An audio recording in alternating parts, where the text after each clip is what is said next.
Hey there, everybody. Good afternoon, good evening, wherever you're watching us from. Thank you for joining us on the Political Deep Dive. So, lots happened since the last show that we had. Unfortunately, I was sick last week, and the first half of this show is going to be the candidates that I was going to feature last week. I appreciate their patience for joining us this week. The second half is going to be the show that I was originally going to have this week, which was featuring the candidates from the state of Pennsylvania, the Molten Maneuver, and all that fun stuff. We'll be getting to that in the 8 o'clock hour. Uh, but the last show that I had was the Canadian election, previewing that with Tim Moen from the LP Canada, former party leader of LP Canada. That election shook out last week, and as we predicted, it was a liberal minority government, and pretty much status quo from the previous government. So that really is no change. There was an earth-changing election today in Germany. This is the first election without Angela Merkel as the party leader of the Christian Democratic Party or Union. I'm sorry, and they paid for it. They lost about 8% support, and there's going to be lots of questions as to who is going to form the next government of Germany. One of the parties, the Free Democratic Party, is a liberal economic free market party. I'd be interested to see what shakes out with that party. There's a lot of talk that they may be, along with the Green Party, kingmakers in Germany. So we'll see what's going on with that. The One of the things I want to tell you about, we actually just had one this weekend, and I want people to get involved. We have two more of these to get involved with, and it is the regional and affiliate campaign training. Next week, or I'm sorry, in a couple weeks, it's going to be in Atlantic City, New Jersey for Region 8. Again, go to this website, register for the training, get out there and take the training. It's great training. We just had one in Shreveport, Louisiana yesterday and today. And your final opportunity will be on the 16th of October in Indianapolis, Indiana. So if you get a chance to go to these, because they're a fantastic opportunity, not only to learn a great deal about how to run campaigns, how to be a treasurer, how to do social media and all those great things, but it's also a great chance to network and get introduced to libertarians all over the country, all over your region.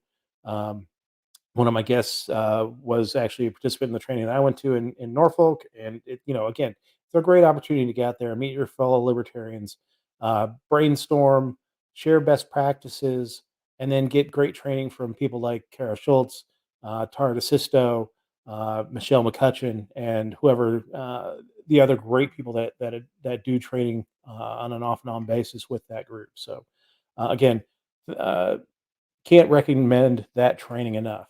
So tonight is Candidate-Palooza. What I wanted to do was get some of our candidates.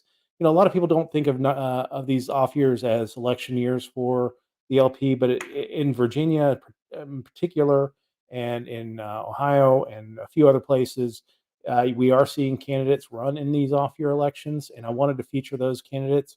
While they're still trying to get involved in those campaigns to send donations to if you're in those areas, go out and volunteer, pound the pavement, knock some doors, put up some signs, and all that good stuff. So let me bring on my guests. First one is John Stafford Stanley. He is running for alderman in Kernersville, North Carolina. Welcome to the show. Well, thanks for having me. Yeah, my next one is Tim Lewis, who's running for the House of Delegates in Virginia, District 88. And Joe Combs, running for city council in Ohio. What's that? What town was that again? The city of Harrison. City of Harrison. All right. And then Mike Maines, who's also running for city council in Ohio. What city are you running for, Mike? Harrison, Ohio. Okay. Awesome. Joe and I are running mates. Excellent. Excellent. So two candidates in the same city of Harrison, Ohio. And it would be great to have both of them elected so you could have a good number of candidates or libertarians on the board. That would be awesome. So let's go ahead, and I'm just going to throw the question out there. Anybody can answer it.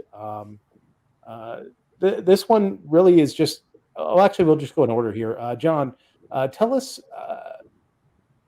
your background and give us how you became a libertarian. Well, my background is pretty much non-political at all. But for a long time, I thought I was a Republican, and then I realized that the Republicans didn't fit with what I actually agree with.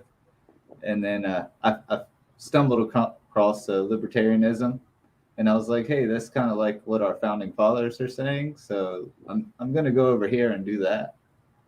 And ever since then, I've been on the pursuit of helping to grow local governments into liberty. Nice. Excellent. Tim, same question. What's your background and how did you become a libertarian? Well, I was kind of both for a while. I was started off as a Democrat because my brother was a Republican and I had to do everything opposite him. Then I started leaning a little bit more toward the Republican side, I thought anyway. And then I was waiting on a program to come on the radio, and I heard this guy named Neil Bortz who was talking about this third party I hadn't heard of before. And, you know, love him or hate him, he was my introduction to the party, and I went out to register in North Carolina as a Libertarian. They said, nope, you're either Republican, Democrat, or undecided. And that got me even more entrenched. There you go. There you go. All right. You know, actually, one of my first introductions to libertarian politics was also Neil Bortz. I lived in Atlanta at the time, which is where he was based out of during that same time. And I definitely diverged on the military issue and the terrorism issue with him. But Sure. you know, he did bring a lot of great points, especially when it came to cannabis and all that stuff. And I was like, oh well, it knocked me away from the Republican Party for sure. So, Mike, tell us your background and how you became a libertarian. Yeah, that goes way back. I had the great fortune of working for this little company you might have heard of before called Levi Strauss and Company, and one of the oldest companies in America, right? And there was this guy in IT from Mississippi, and he ran against the great Trent Lott from the state of Mississippi, if you remember that name. Anybody old enough to remember Trent Lott? Oh, yeah. Louis Napper ran against Trent Lott as a libertarian. I said, what's a libertarian? And that's where the conversation started. And so he's been a mentor for a long time, and and then went on to vote for Gary Johnson in 2012 and 2016. Joined the party officially, I think, in 2016, and so it's quite a story. Excellent. Yeah. All right, Joe. Tell me, what's your background and how did you get involved in the Libertarian Party? Well, for me, I guess you could say a recovering Republican. I was brought up in the conservative upbringing, like a lot of folks. First presidential election when I turned 18 was Bush 41 back in 1992. And I dutifully voted Republican. And over the years since then, raising my family and just advancing my career, I've grown more and more disgusted with the role government has, how much they're taking out of my check, things like that. And it kind of gave me the small L libertarian leaning. And then 2 years ago, I ran an independent campaign for Harrison City Council. I'm out knocking on doors and explaining my philosophy, my beliefs to people. And somebody said, you really need to meet Mike Mays. And so Mike and I were able to connect. And through him, I've gotten involved with the local party, the local affiliate. So I've gone from lowercase L to capital L Libertarian. Excellent. So great. Kind of very, very backgrounds, like a lot of us, political refugees from the old parties and getting involved in the Libertarian Party because it really just kind of fits what you believe, and it's a fairly standard set of beliefs that you don't have to worry about evolving over time. That the Republicans become Democrats and Democrats become Republicans. There's not much difference between the two, but LP stays pretty consistent. So let's start with Joe and Mike. Tell us about your district. What does your town look like? What kind of demographics does it have? What are the battles you're facing in your district? Sure. Well, for us, Harrison is heavily conservative, we'll say. They voted 80% Trump in last year's election. which is pretty typical of Hamilton County once you get outside the city limits of Cincinnati. The city proper is very blue. But 80% Trump, but less than 20% of the people in Harrison are actually registered Republicans. So they're very conservative leaning, but not very engaged with the party, or don't have that strong party identification, at least the way Ohio defines being a Republican or a Democrat. Sure. And then, you know, the interesting thing for us is that Joe and I went out, we actually pulled Libertarian petitions back in January at the height of the global pandemic. And we got our 50 signatures plus. We were getting ready to turn them in. And the Hamilton County Board of Elections called us and said, Mr. Maines, Mr. Combs, you can't run as Libertarians. You have to run as an independent Republican or Democrat. And so we went back out and got another 25 signatures and running. We're two Libertarians being forced to run as independents here in city of Harrison, Hamilton County, state of Ohio. Yeah. Ballot access is awful in Ohio, just like it is in most other states. Yeah. So ballot access in Ohio, there's no Libertarian ability to run as a Libertarian? Or no ability to run as a Libertarian. And we talk about that to our constituents, the folks we meet out on the streets, and they're always just shocked, and it just really blows them away. And we tell them, you know, this is your chance. This is your chance to vote for two Libertarians, and to let people know that, you know, at the grassroots level. And we've had lots of people say, well, what's the difference between an independent and a Libertarian? And so that's a great way to start a conversation and talk a little bit about that, and hand them, you know, world's smallest political quiz, and, you know, that sort of thing, and kind of go from there. So it's been it's unfortunate that we can't run as Libertarians, but it's been a good conversation with the voters of Harrison to talk about that. Excellent. Yeah, so, go ahead. I was gonna say, most folks are completely caught off guard. They have no idea how it works in Ohio, even though they've lived here their whole lives, because the rules just changed in 2015. So we can submit the petitions to establish the state party, but then remaining a party is tied to percentage of vote in the most recent presidential or gubernatorial election. So, and then you hold a crazy divisive election that just drives people to the polls in droves to vote against somebody, and make the denominator of that fraction huge. It's like pushing the reset button on the party every 2 years. Yeah. And, you know, and that's what we tell people too. We could run as Libertarians. We just have to go out and get 60,000 signatures. Yeah, that's the crazy thing about it is it is prohibitively expensive. Yeah, only 12,000 people in the city of Harrison, so 60,000 signatures. Yeah, it's prohibitively expensive to get people on the ballot as Libertarians in Ohio, but it cost the Libertarian Party of Ohio about $250,000 to get ballot access for Gary Johnson, Travis Irvine back in 2016, 2017. 250. You know, they gathered you know, over, I don't know, 150,000 signatures, I think, to make sure they had double. And yeah, that's the thing. People don't understand that when we do ballot access signature drives, you know, they say, oh, well, your number is this. And we're like, oh, that doesn't sound so bad. Like in Virginia, it's 10,000 for statewide ballot access. To really be secure in that, you have to get probably 75% above, or probably double is really a safe number to survive any challenges. The amount of money that you spend to just get ballot access is ridiculous. And when people ask us, you know, why haven't the Libertarians done more? It's like, we spend so much money just getting on the ballot, just giving you an option on the ballot that, you know, a lot of times we're out of money by that time that we get on the ballot. So. Right. I mean, that's what happened to Travis Irvine in 2018. By the time we got ballot access, he did not have much time to run a campaign. Yeah. It's time consuming. It's money consuming. Right. It burns out all your activists. It really is just a and in 2016 we hit the 3% threshold with Gary Johnson, but he wasn't on the ballot as Libertarian. He was on the ballot as an independent. So yeah. So there you go. Yeah. I hate Ohio's ballot access laws. All right, so John, tell us about your district. What you're running in Kernersville, North Carolina, which fun fact, I grew up in Kernersville, North Carolina back in between 1974 and 1982. Yeah. Well, Kernersville is it's still considered, I guess, a small town compared to Winston-Salem, which is next door, and Greensboro, which is right on the other side of us.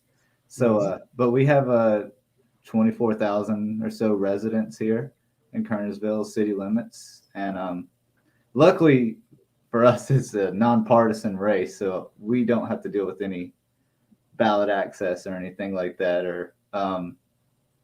And North Carolina recently just accepted Libertarians on their ballots, so that was huge for us. But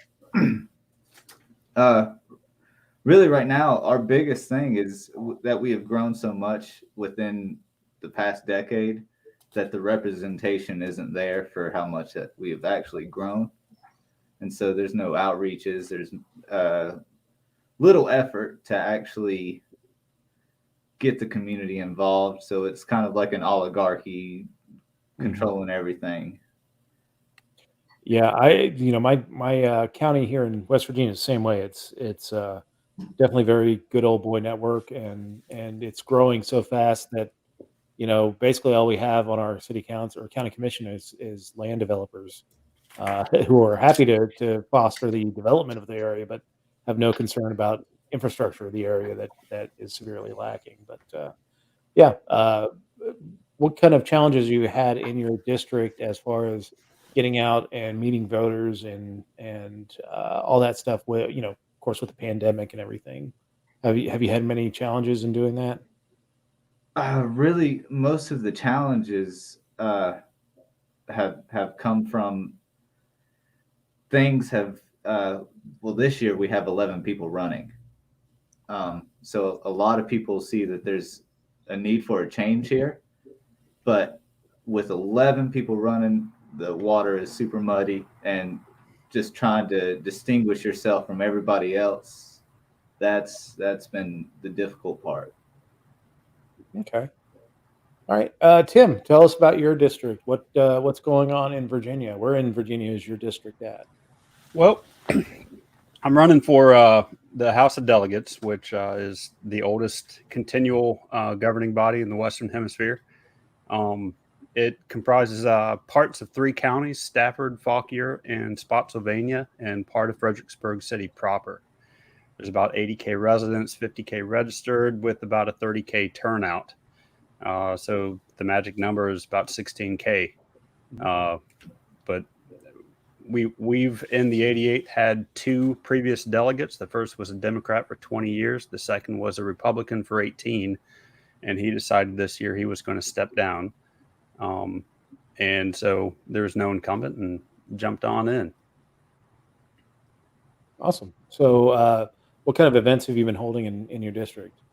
It's been a lot of door knocking thus far, but the events kick off this week, doing a Chamber of Commerce, rolling right into an NAACP candidate forum. We've got League of Women Voters out in Fauquier County coming up. We've got I'm doing a lot of charity events. I just did a Goetz gift charity event. I'm doing a suicide prevention walk coming up. Just helping out a lot of the grassroots voluntarist organizations that aren't waiting for the government to step in to provide a solution. They're actually getting out there, lacing up their boots and doing it themselves. And I've been doing a lot of support for those organizations.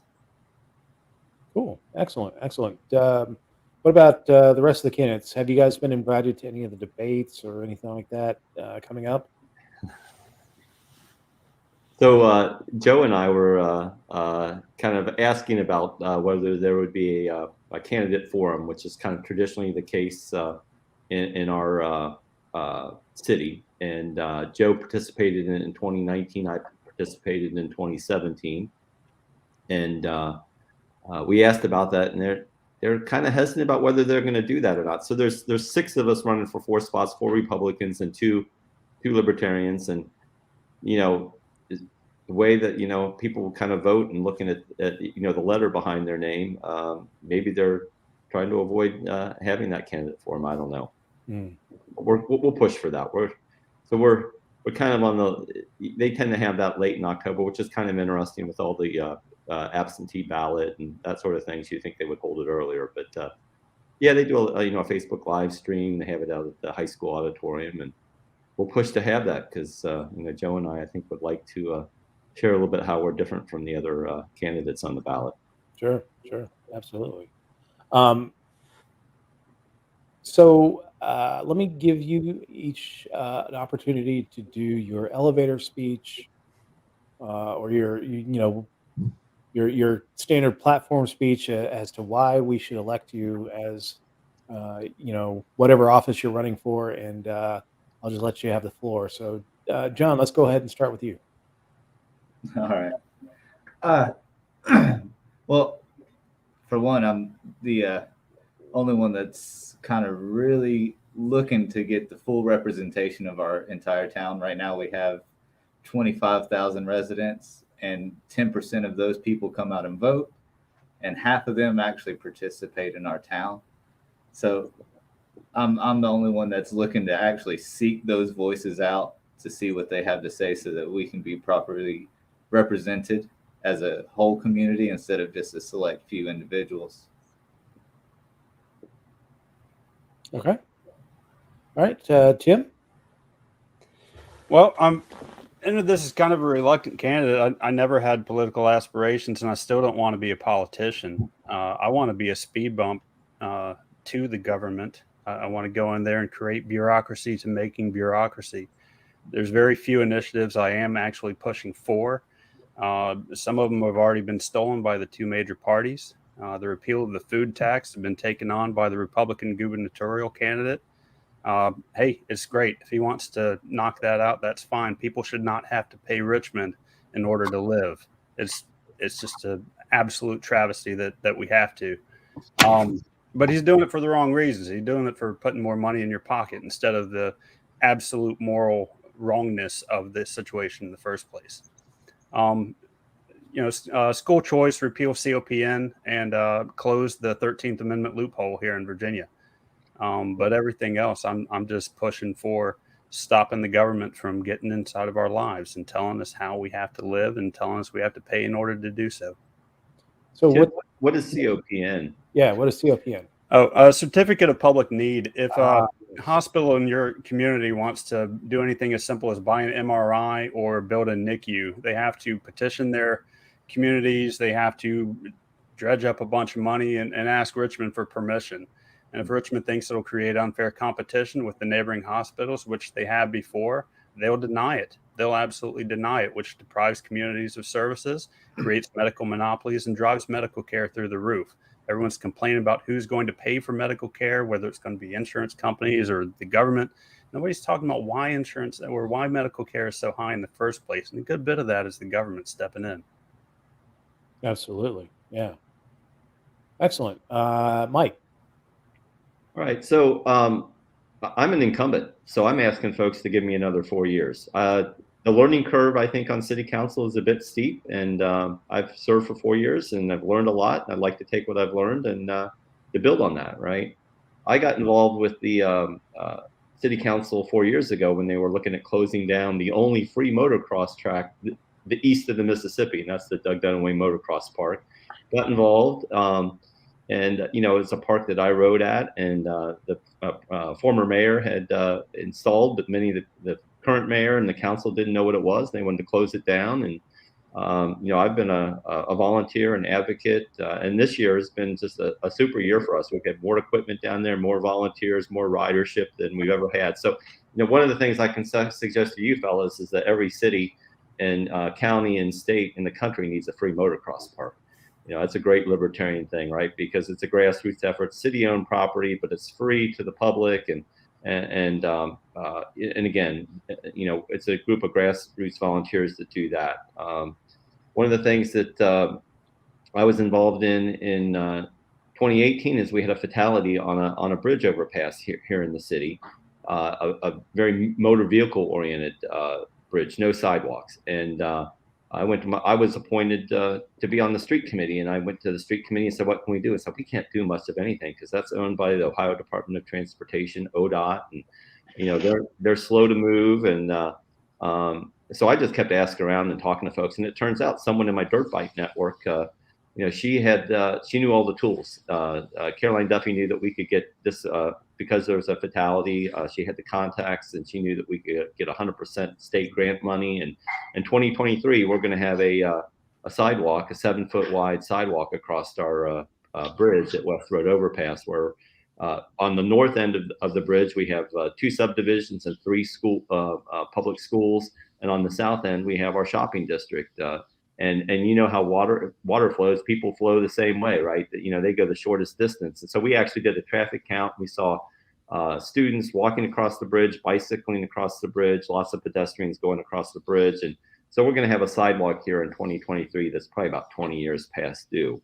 And, you know, Joe told you the story about how he was knocking on doors in 2019, and he said the 2 of us should get together. So, you know, we are definitely telling folks the story about the ballot access and how we're 2 libertarians being forced to run as independents, and how this is people's chance to vote.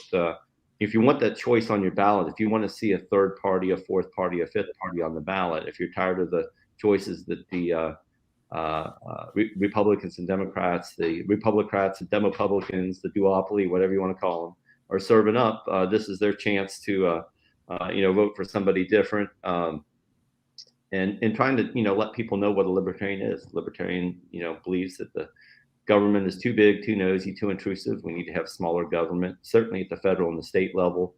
And you know, we've been talking up, you know, some great things that have happened in the city of Harrison. You know, we have a designated outdoor refreshment area, which is basically an open container law that you can take your alcoholic beverage down the street, as long as you're in a certain zone. And, you know, what a great idea that is. That's, you know, it's certainly something as a libertarian I voted for. We have golf carts in the city of Harrison now, thanks to a fellow who's he's a Republican, but he's very libertarian leaning. It was the reason he voted, or he ran for council back in 2019. And yeah, so I'll let Joe kind of talk a little bit about Rita and some of the other things that you know, we're talking about there. I don't want to take all of that. Did I miss anything, Joe? I think you hit quite a bit. For me, when I ran 2 years ago as an independent in 2019, I entered the race mostly because it wasn't sitting well with me that they had their Republican primary and teed up 3 candidates for 3 seats, and so November was going to be an unopposed election, and it wasn't sitting well with me that the 200 people that cared enough to vote in the primary were deciding who our city council was. So that's when I launched my independent campaign. For me, it's all about making sure the people of Harrison have a real choice to make, have an opportunity to maybe find somebody who better represents their beliefs and their viewpoint. Harrison's it's a wonderful place to live. My wife and I, we moved our then new family out here 20 years ago, and absolutely love it. Harrison definitely has some challenges, though. It's one of the fastest growing communities, certainly in the Cincinnati area. I've heard perhaps in the entire state of Ohio. It's one of the few areas in western Hamilton County that has large tracts of undeveloped land still available. And so we've kind of grown into a bedroom community. Lots of people live here and then take their tax dollars with them to other communities, which then have really nice parks and stuff. So to me, it's important to find out how to balance that, how to meet the city's needs without just having let's raise taxes be the first answer, because that's for a lot of people, unfortunately, the easy answer. Mike mentioned Rita. Rita's the Regional Income Tax Authority. There are two agencies that the state of Ohio will let a municipality use to collect its taxes. Rita, and the other one's name escapes me. It's out of Cleveland. It might be the Cleveland. Yeah, I think it's actually the city of Cleveland. Yeah. Yeah. Or the city can do it itself. We used to do it ourselves, and they started outsourcing it to Rita, and the level of service is just awful. I have never met anybody who's had a good experience there. We've got whole new neighborhoods that have gone in that Rita was not aware of it and waited 2 years to even say, hey, Harrison has an income tax. And just that level of incompetence, it's not good for the city. So bringing that back in house where we can serve people better, maybe save some money in the process. To me, that would be fantastic. Okay. So tell me, I mean, like you're explaining that these neighborhoods went in and the taxing authority had no idea that they were there. So did they get like a 2-year lump sum tax bill, or how did that work?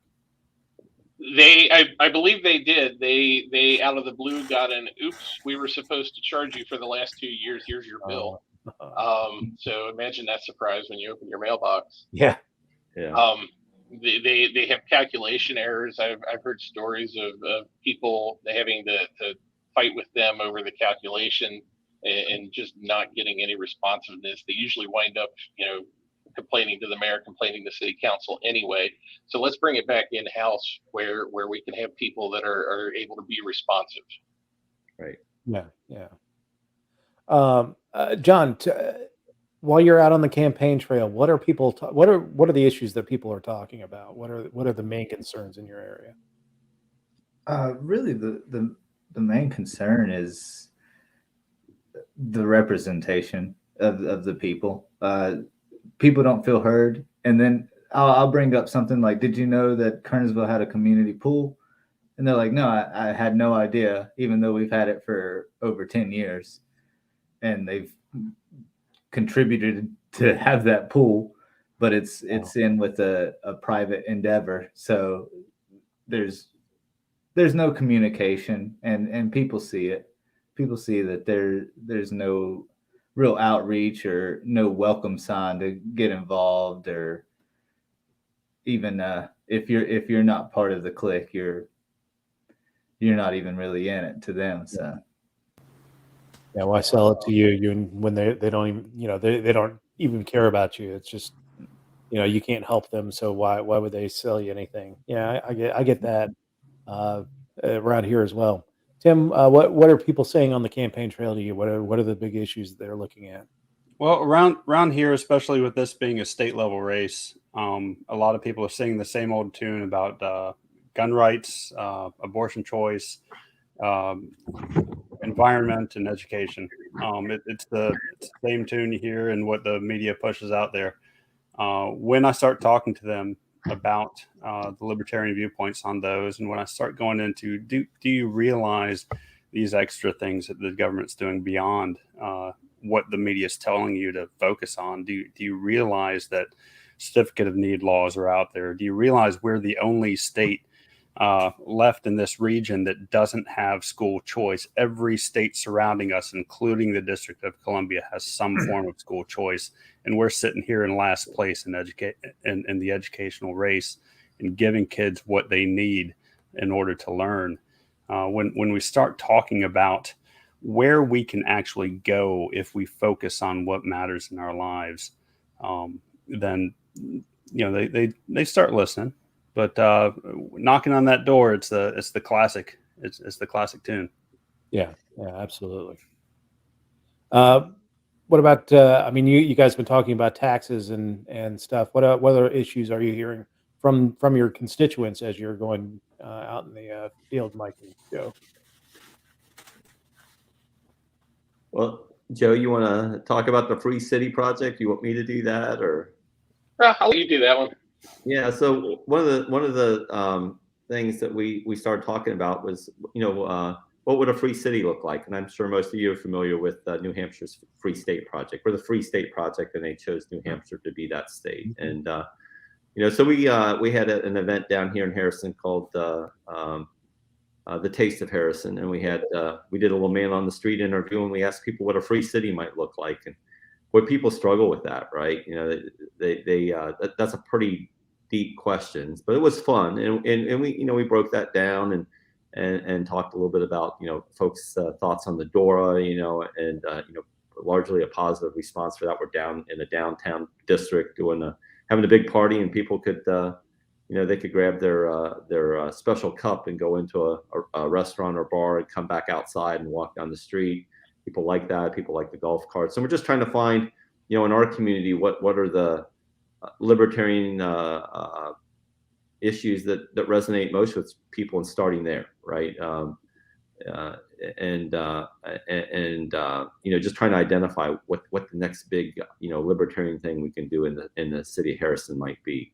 And certainly people don't like Rita, and people understand too that we're a bedroom community and we struggle to pay for a good quality police, fire, and street services. And how do you do that, right? And so one of the things we're trying to look at are some of the cities that don't have an income tax. If you look at McKinney, Texas, they survive strictly on sales tax. And how do they do that? And how can we be, is McKinney, Texas, an aspirant city for us? Or, can we find an example of what they're doing in New Hampshire? And it's kind of interesting. One of the things that I learned in the state of Ohio, you can't set up an endowment or money into an account. City government can't do that. Where in New Hampshire, municipalities can do that and set aside money and eventually get to a point where they live off their interest. And they don't have to charge any taxes, right? They're just living off their investments. So that's some things that we need to change at the state level, so that the cities can and take some of their money and invest it so that eventually they can have enough investments they don't have to charge income tax. Excellent. Or property tax. The other thing I see in Harrison, at least, and it's funny, it seems so trivial, but kind of the idea behind it when you get past the specific, the nuts and bolts of the issue. In 2019, there was an ordinance that went in zoning dealing with garbage cans and wanting everybody to put their garbage can on the side of their house and have screening for it, so it's not visible from the street. And it's surprising how many people have kind of a knee-jerk, I don't like that reaction. And I can understand why. It certainly feels like your government is trying to be your homeowners association. And people will it's still on the community Facebook gossip page, people will still bring that up. And I think that's just one tiny example of kind of the sentiment that goes through people's minds. And it ties to, the golf carts Mike mentioned, things like that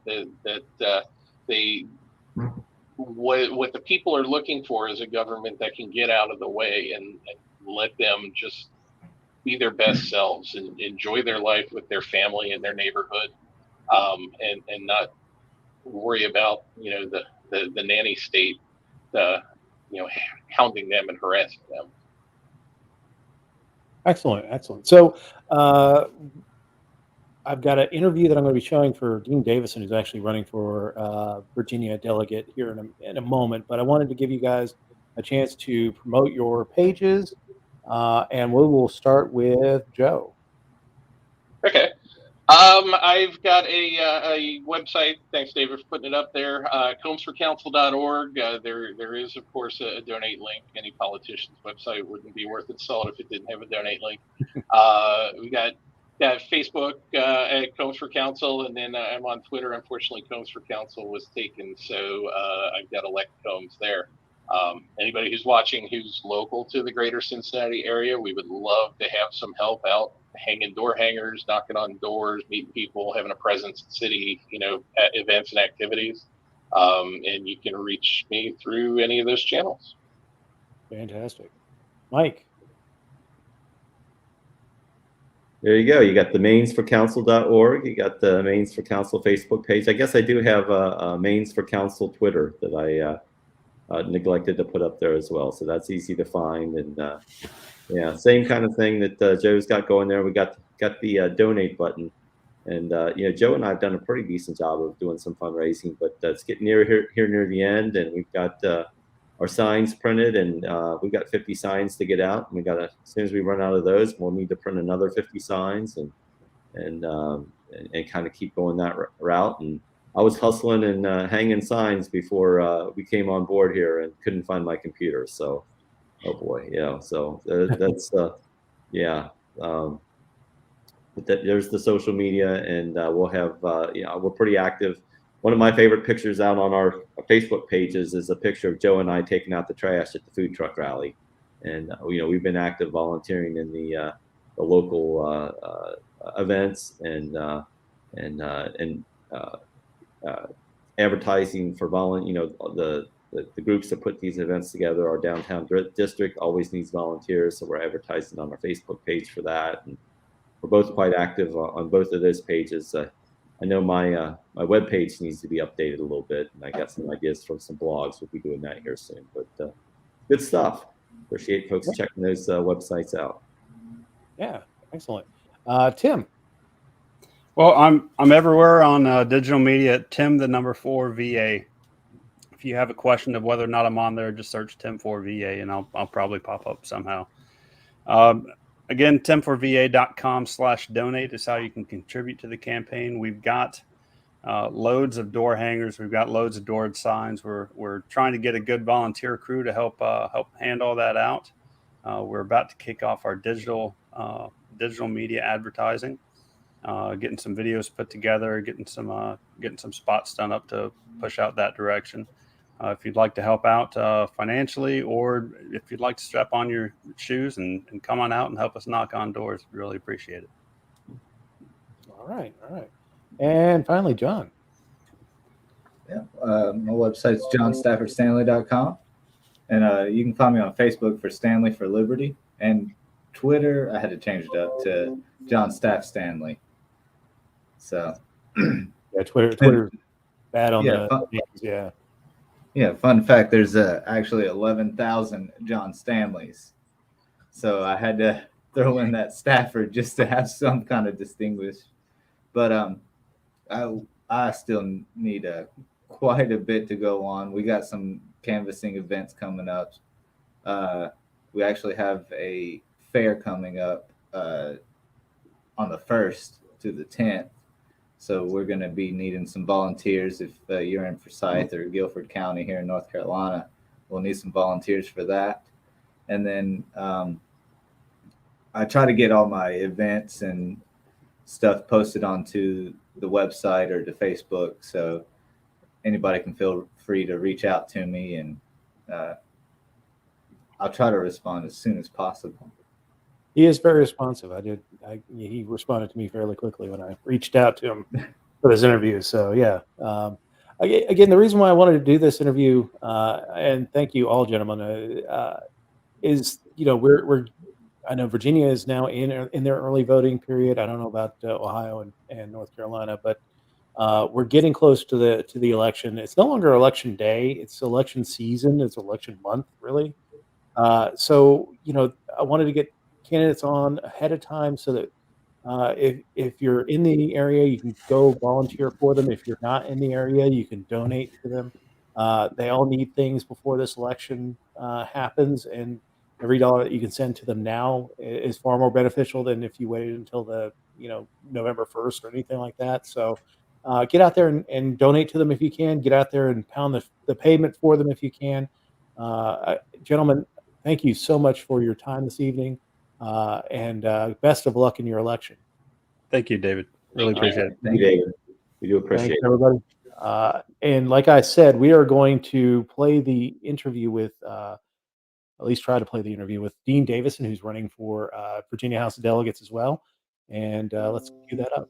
All right. I am here with Dean Davison, who is running, who's vice chair of the Libertarian Party of Virginia, and is seeking election to the Virginia House of Delegates in the 19th district. Is that correct? Yes, sir. 19th district in Virginia. Awesome. So give us a little bit of your background. Tell us what you do for a living, and tell us how you became a libertarian. Okay. Currently, I am a consultant meteorologist with the Weather Pros, which is a consulting business. Basically, we forecast, do post-storm reports for 32 different states. We have over 400 clients, and that keeps me rather busy, especially during the winter time, because that's our big time when we do a lot of things for the snowplow operators and the landscapers, and they need to get paid. So the only way that, we offer them the weather information and the forecast, and then we get paid in return. So it's a great thing to do. It works from home. It's pretty awesome. So, and I might have something else coming up soon that would be really interesting. I'm also a volunteer firefighter of 21 years. So when I'm not doing that, that's what keeps me motivated there. and basically, you're out in the community all the time. You get to hear the issues, and it's one of the reasons why I want to run. But how I became a libertarian, officially, I would say I started in 2008. I was actually earlier. I have a small little story behind that. But I found out what a libertarian is with the Ron Paul movement. That's how I got involved. Obviously, Dr. Paul is a very intricate part of why a lot of libertarians got involved with this party. But I could not stomach. I did not have my card carrying. By then, I started card carrying in 2013. But helped with the Jerry Johnson campaign. Loved doing that. Worked and helped in every campaign ever since in the state, the districts, and in different affiliates throughout the state. Basically, when I was actually in high school, this I never knew was libertarian until afterwards. You have that aha moment after you become a libertarian. Well, the aha moment for me was I was in school running for student council, and it was an educational school, technical, and I was doing environmental studies, which consisted of the weather. That's what I do. So anyway, I ran for student council on the fact that we're trying to make us wear uniforms and all look alike. And I was like, no, there needs to be individualism involved with it. Everybody's an individual. They all want to dress different. As long as they're not putting anything vulgar out there and hurting anybody else, why should it matter? So I ran on that one, which is, interesting, won that position and got removed by the actual people that were the adults in the situation, because they couldn't stand the fact that it passed and everybody wanted that, and it did last a year. Until when I left high school, we were still wearing what we wanted to. Unfortunately, the next year they couldn't have that, so they all had to start wearing uniforms. And to this day, they're wearing uniforms. So that's what's going on here. That's how I became a libertarian, basically, and had that aha moment. And from there, started being an advocate, on the streets for the libertarian message. Moved up into a secretary of the 6th Congressional District in Virginia. Then I moved over to the 5th District. The chair was open there. I ran for that, became the chair of the 5th District. We did a Liberty tour with Dr. Lark. Had a lot. We talked to Dr. Lark all the time. Yeah, he's one of my biggest mentors in the party. Yeah. Me and Brian Heiner, who's the chair at RVL, which is the local affiliate I have. And then from the 5th District, I was going to run for chair. Dr. Lark needed some time. He wanted to kind of take a little bit of a break. So I got the opportunity. I jumped at that opportunity to become the secretary rather than the chair. Then our chair, Nick Dunbar, needed a break. So Joe Pascal moved up. I then ran for vice chair, became vice chair for the rest of the term. And we continue to move things forward. So that's how it's going on with the actual party itself and how I got involved. Excellent. For people at home, I was involved in the LPVA for a long time. I was 8th District Chair and on the State Central Committee for a few years, about 2013 on. Great organization. And, of course, Dr. Lark is a legend, and I consider him a mentor as well. He's a fantastic person. Absolutely. So tell us about your district. Where is your district located in Virginia? Well, if you look on the map on Virginia and you see Roanoke, Virginia, you'll see a spot to the east of that. My district consists of a good part of Bedford County, which is just east of Roanoke County in Roanoke City. And then it goes up to Botetourt, which is above Roanoke. There's an area called Botetourt, and then into Allegheny and Covington that goes towards the West Virginia border. That area is the 19th district. It's a wide, open-landed, gun-toting, loves and big farms everywhere. Sounds like it's gerrymandered. Seems that way. And next year might be interesting because once again they're going to redistrict. So I've seen the redistricting for the Democrats and Republicans. The Democrats plan would only have half of Botetourt, no Allegheny, no Covington, and all of Bedford. I like the Republican plan, all Bedford. And the reason I tell you that is the current incumbents from Botetourt in Buchanan. So what would happen is there would be 0 incumbents from the Republican Party in Bedford County, in the district I would be in then. So if this was unsuccessful, there we go. It gives Liberty an opportunity. That's the way I like saying it. Definitely a change. So, and that's the interesting thing about these off-year elections is that these won't be impacted by the redistricting, those won't go into effect until 22, which means your first election will be 23. That's under those new lines. But Yep. so give us your elevator pitch about why you're running, what issues you're running on, and why you want to be the delegate for the 19th district. Well, I look at things, like I said, I'm a firefighter, so I've been here in Virginia since 2008, and I get to see I've done fire and EMS. I got to see everything that's going on in this county. It's county, we went all over the county, and it's a lot of farmers who are being impacted by regulations. You have a bunch of Second Amendment people that carry guns that, when the Democrats took over the House and the governorship, took away their rights and put red flag laws in place. So you listen to everybody, and that's where you learn to, get that pride. I mean, I was able to move up. I was going to do this in 2013. My dad, unfortunately, cancer. I dropped out then, but he's in remission. So I wanted to do this again because I believe that the libertarian message needs to be pushed out hard, much harder than it is, and it needs to be done by somebody who has that passion to do it. And the main topics in our area are Second Amendment rights. I mean, my first things is red flag laws. We need to go. Because anybody can say,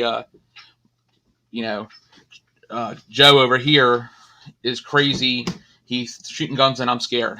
Well, then they're going to go with the police and take your weapons. That's not fair to anybody. And I think if somebody would really try that around here, it wouldn't be pretty.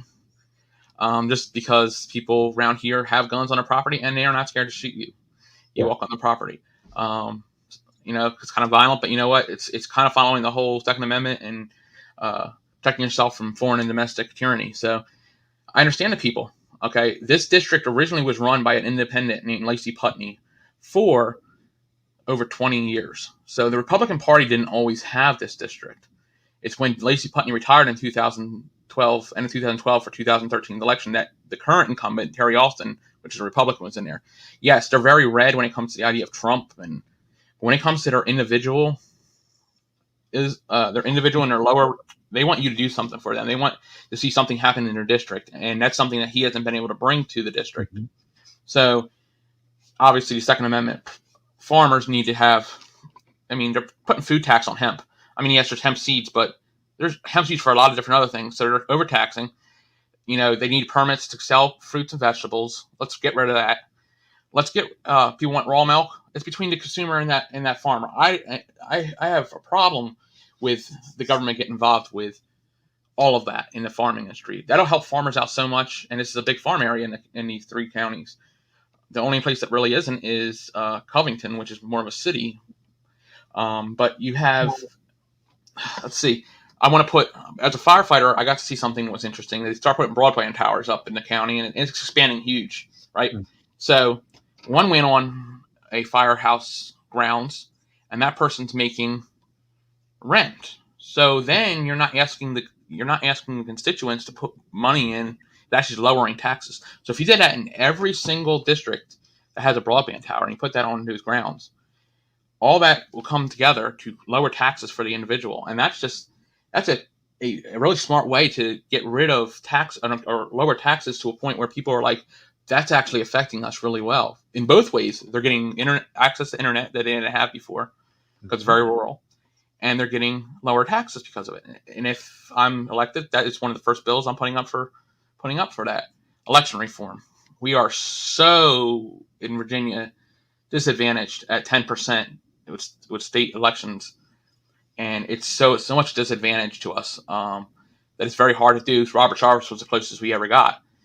But being that hard to get on the ballot and have to do all these loops to get on the ballot, that needs to happen also. So, and small businesses are big in this county, so all this tax funding help out small businesses where we can, and of course keep marijuana legalized and hopefully tax it less because that's the issue. It's great we have the marijuana laws. I was given an A by normal. I was also endorsed by the VCDL. Now that in its own right is huge because the VCDL has twice given their before me, giving it out, but they've given it out to Libertarians that were in Democratic districts. Yep. This is a Republican district with a Republican incumbent that lost to a Libertarian for that endorsement. That's awesome. At the end of the day, that's a win no matter what. Secondly, I have a Democrat in the race who, if I somehow cannot beat the incumbent, I almost feel like it's really good chance that I'm going to be second place. They are something else that'll push the Libertarian Party. You beat a Democrat. Okay? So my ability in this district, I think, is huge to make an impact for the Libertarian Party and the Libertarian movement. It already has because of the WCL thing now, and it's really big here, but it'll just get bigger with the campaign. And if I get in, I'm looking at, I have to make 36%. It can be done. Like I said, the old school people are going to think about Lacey Putney.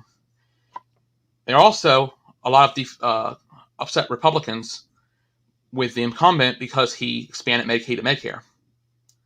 So, and doing other things with gaming that's really twisted wrong. He gets big money from AEP and Dominion, and he has $85,000 to his in his pocket. I have maybe $2,000. My price per vote's going to be really low, but I'm pretty sure that my votes are going to be pretty high. I've been Centerfest, had over 862 of the 1,200 that showed up. 862 took my rack card and were stopped and talked to me. And I got 13, 14 signs out to people, and then 4 more I put up for people, and 8 to a fire department that has members that are going to put them up in their front yard. So, Great. And I have other people that have putting signs up in big, wide areas of this county and the other counties that are very visible. So, Okay. I'm doing everything I can. So tell people how they can find you on the internet and how they can donate to you. Okay. You can go to Davison, FOR, for Delegate 2021 on Facebook. If you look that up, DAVISON, no D in it. And you'll find my Facebook page there. A Twitter handle is on, I believe I put in there. On there, I don't use it as much, so I don't keep it off the top of my head. My website is Davison, DAVISON, the number 4, delegate.com. And there you'll find my platform, a video from Ken Armstrong that endorsed my candidacy. I have to update it, put the VCDL stuff up there still, but events that we're doing, things and so forth like that. So, and there's donate. It says donate at the bottom. And if you go on my Facebook page, you look close enough, you'll see that I have a QR code in some of those posts. That also will take you directly to my donation site. Excellent. Well, Dean, thank you so much for joining us. Best of luck in your election, and we'll talk to you soon, hopefully as elect. Thank you so much. I appreciate it. All right, thanks. All right, so that was our non-Pennsylvania candidate forum. So much thanks to John Stanley and to Tim and Mike and Joe for appearing. Best of luck to everyone in their elections outside of Pennsylvania. But it's my I'm excited to talk to these folks because they're some of my favorite folks in the party. We're going to add Mr. Steve Sheets. How you doing, sir? So far, so good, sir. How are you doing today? Doing good, man. Doing good. Also, Dr. Chuck Moulton. How you doing, sir? I'm doing well. Great to be here. Yeah, thanks for joining us. And we have 2 candidates from the state of Pennsylvania. One is Tim Mcmaster. How you doing, sir? I'm doing well, guys. Good. And Beth Ann, is it Rosica or Ruzica? Rosica. Okay, great. Well, thank you, Beth Ann, for joining us. So, the first hour we did candidates from outside the state of Pennsylvania. This one, originally the plan was to have a show just for Pennsylvania this week. I was sick last week and I had to, combine the shows to this week. But, what's going on in Pennsylvania, people outside the party or even inside the party are not aware of the fact that we're going to have a ton of people elected from the state of Pennsylvania on election night in 2021. And it's an exciting thing. And we've got a few people to thank for it. Steve Sheets, Dr. Chuck Moulton, it's your maneuver that we're talking about. So Chuck, Dr. Chuck, tell us What is the Molten Maneuver? So the basic idea is there's a kind of a quirk of the Pennsylvania election law that most states don't share, but there are different levels of party in Pennsylvania. There's the major party, which is the Republicans and Democrats, and the qualification for that is at least 15% of registered voters. We're far off from that. We're like around 1% ourselves. And there's minor parties, which are parties that get at least 2% of the top vote getter in a statewide election within the past 2 years. And we currently have minor party status. Then there's political bodies, which are political parties that don't qualify for either of those things, and they just petition to get on the ballot as normal. The deadlines for running candidates are different for the major parties versus the other two types of parties. So the major parties will petition to get candidates on the primary ballot, and the petitions for the primary ballot there's a 6-week period in February through early March, and then they get on the primary ballot, which is in April or May. The Libertarians, in contrast, we have a petitioning period that lasts from about mid-February until August 1st or August 2nd. I forget which. And what that means is there's a period of time when the Republicans and Democrats have already decided who their candidates are. And we know those. And we still have an opportunity to get candidates on the ballot, and they can no longer get more candidates on the ballot. So what I've gone through and done is I've gone through and found all the races where there was no Republican and no Democrat who ran for a local election position. And that means if we get a candidate on the ballot, then we will be the only one on the ballot. That's not quite true. Independents and Green parties can also get on, but in general, we'll be the only ones on. And being on the ballot is a huge advantage.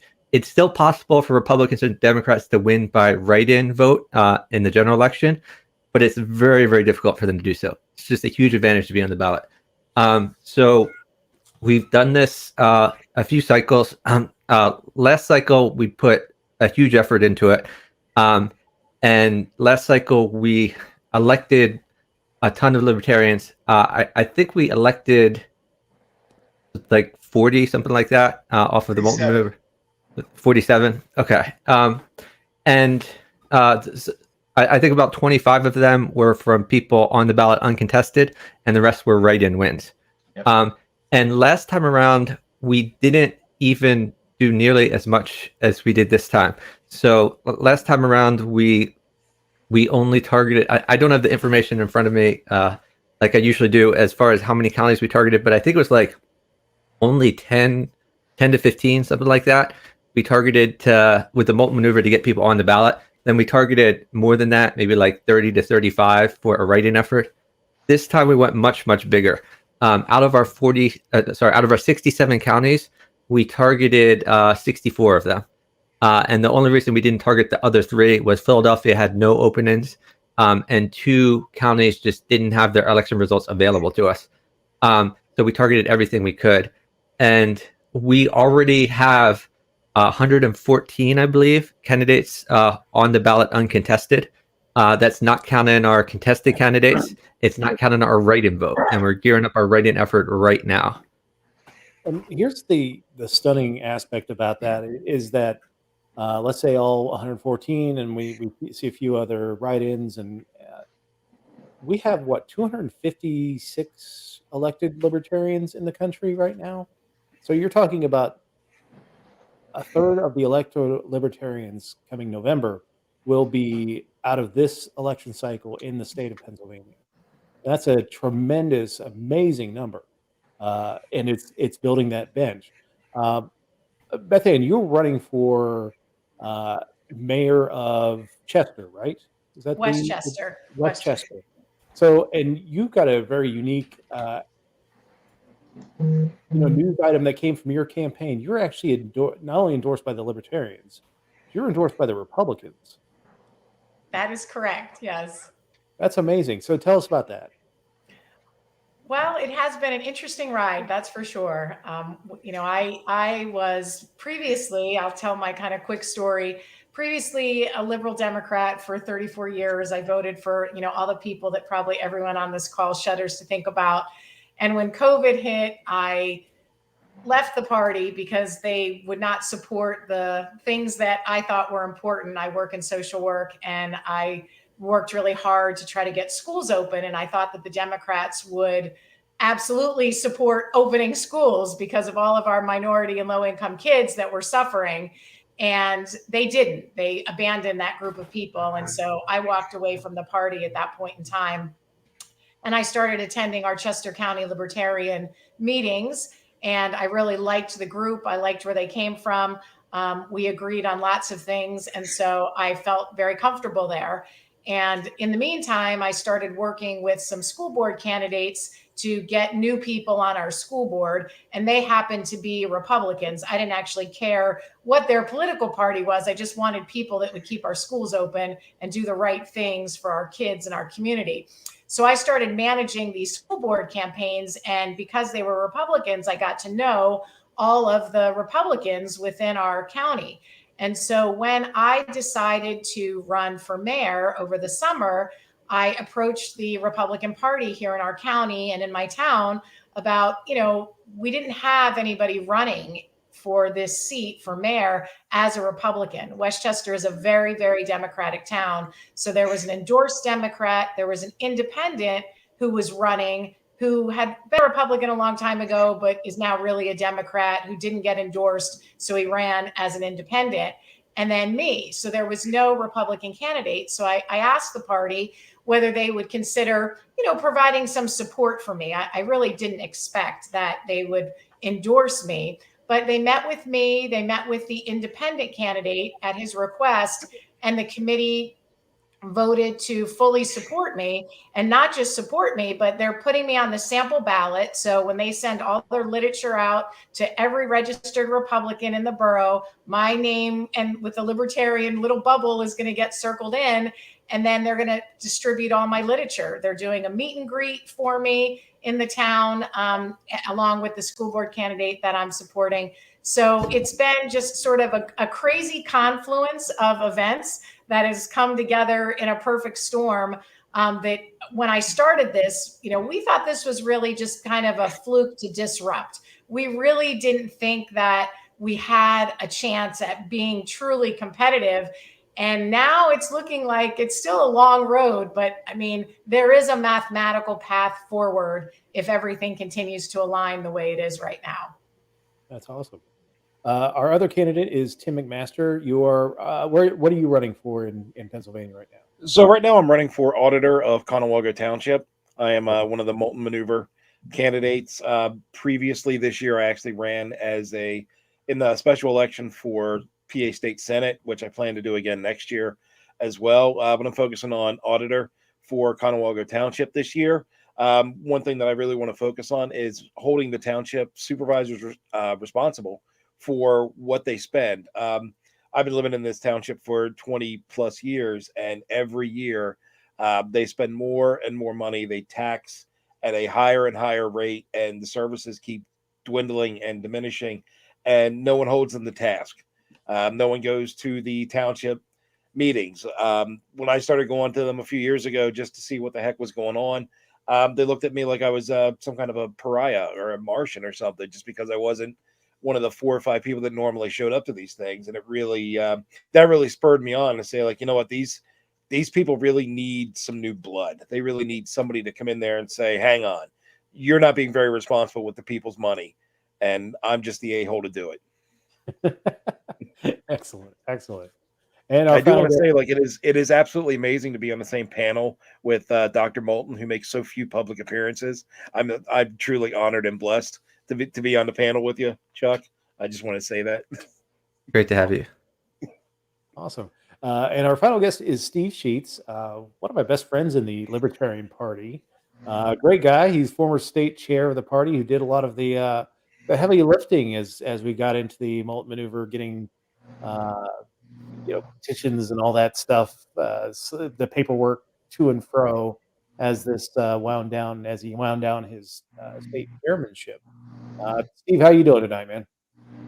Well, first things first, it doesn't say a lot about your pool of friends, that I'm one of your best friends, but So Chuck had this idea for literally 2 decades, and or at least 2 decades that I remember him talking about it. And so many people ignored him just because it involved actual work, and myself included. And the person who actually picked up that standard and ran with it was Jennifer Moore. And because she stood up and started taking that ball and running with it, she persuaded a bunch of us to help with that. And this past year, Chuck, Jennifer, I did a little bit, but nowhere near the kind of heavy lifting that that these other people have done. Wes, our former executive director, my God. Wes Benedict is just amazing. He helped us out tremendously.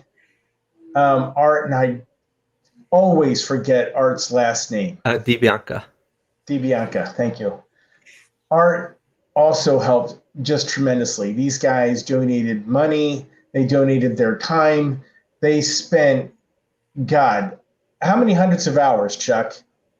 I mean, what Wes was his posted office hours where candidates could contact him were 9 a.m. to 9 p.m. But 9 p.m. until like 2, 3 a.m. every night, he was just working on things behind the scenes. So it wouldn't surprise. Most days he was working 20 hours a day. It was ridiculous. This was about a month-long period. So when it came up for a board vote that we wanted to give Art and Wes a lifetime membership to the Libertarian Party of Pennsylvania, it was kind of a no-brainer that we would do such a thing. I was really proud, honored, and thrilled to be able to do that for both of them. I think they're both awesome people. Tim, Wes lives in Texas, right? Say again? Wes lives in Texas, right? He does. Yeah, he did all this effort in a state he doesn't even live in. Yes. Just think about that for a second. Yeah. There's not a huge number of libertarians in our nation. So when we say that it's important for all of us to work together to help each other succeed, this is just a case in point of somebody taking that ball and saying, yeah, I'm going to help libertarians in Pennsylvania and I'm going to help them succeed, and doing it. It's really lovely working on projects like that with with people across state lines and nationally. I can go off on lots of tangents, and I was just about to, and I'm going to stop myself because we're talking about elections right now. But I have had the opportunity to work with people across state lines on a number of occasions, and very happy to do so. But I'm just really excited this year because we're gonna send the largest number of libertarians to help govern their locations in the history of the LPPA. I mean, this year is going to be just absolutely freaking phenomenal. And Beth Ann, I've been hearing from Steve Werhaftig about your exploits. I'm so thrilled that you're doing what you're doing, and just so excited to hear about all the endorsements you're getting. And God, that's amazing. Tim, a member of the Wrestlers Caucus, is going to really get in there, get physical, and figure out where the numbers are, figure out where people are gonna be, just why people are spending money on what they're spending their money on. Excellent. So, Beth Ann, tell us, while you're out in the campaign trail, what are the big issues that people are really hammering home to you?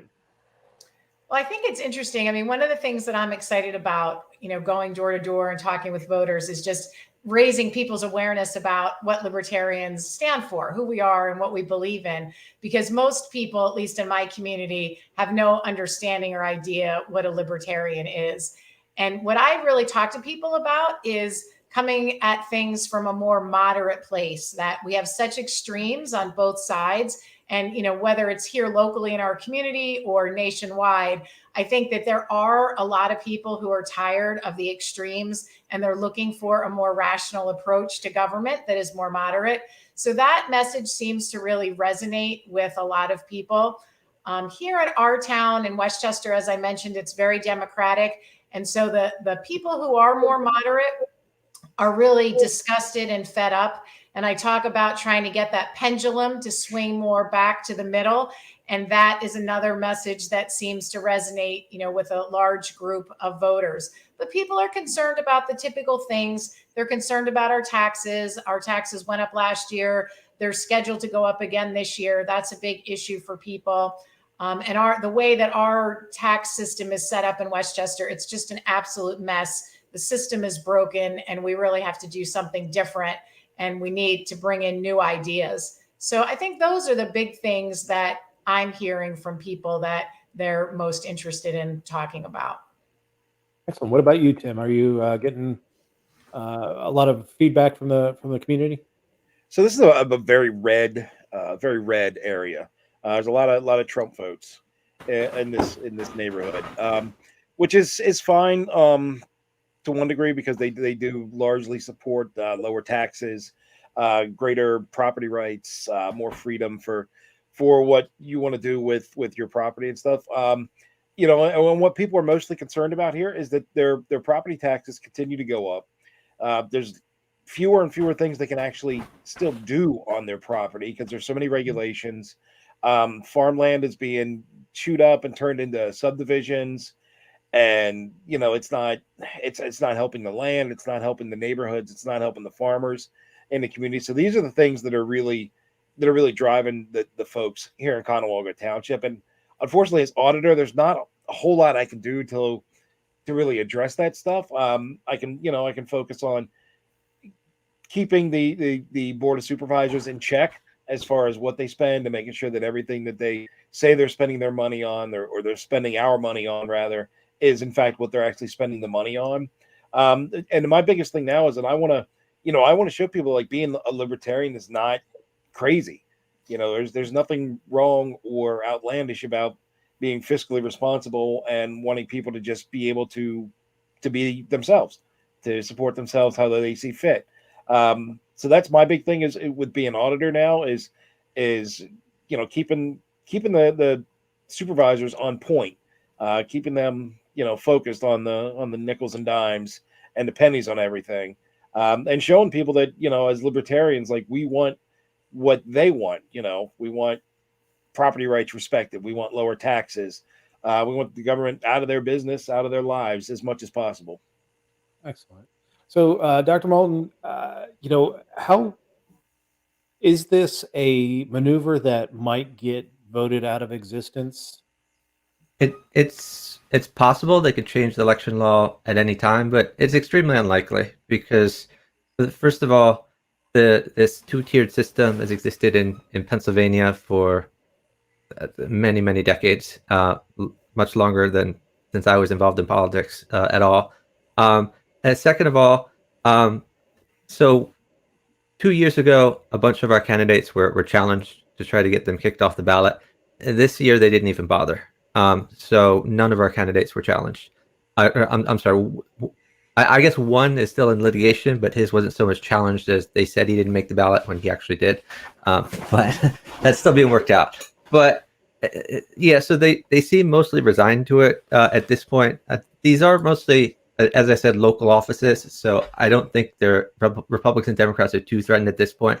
But when I say local office, I mean, we have some mayors, some borough council, township supervisors. There are definitely some positions that actually get to set policy for the township. We also have a lot of auditors, a lot of constables, and things like that. A few judge of elections as well. Yeah, judge of elections and so forth. I do have the numbers in front of me now, which I didn't before. So first of all, 4 years ago, I brought this to a few. I'm sorry. I think it was 4 years ago. I brought this to a bunch of counties, And in Montgomery County, the county where I live, Jen Moore saw that she could win auditor just by getting on the ballot. And Jen Moore is our current state chair. So she is now already 4 years into her audit term, 4 years of a 6-year term. And she got excited 2 years from then to get involved in this project. So 2 years ago, we sent out 3,700 letters to 12 counties to get people on the ballot.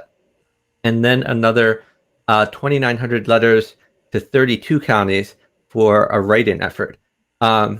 This year, we sent 15,800 letters to 64 counties, which netted, I think, is 114 uncontested candidates, and also and that's out of 511 people who contacted us and were interested.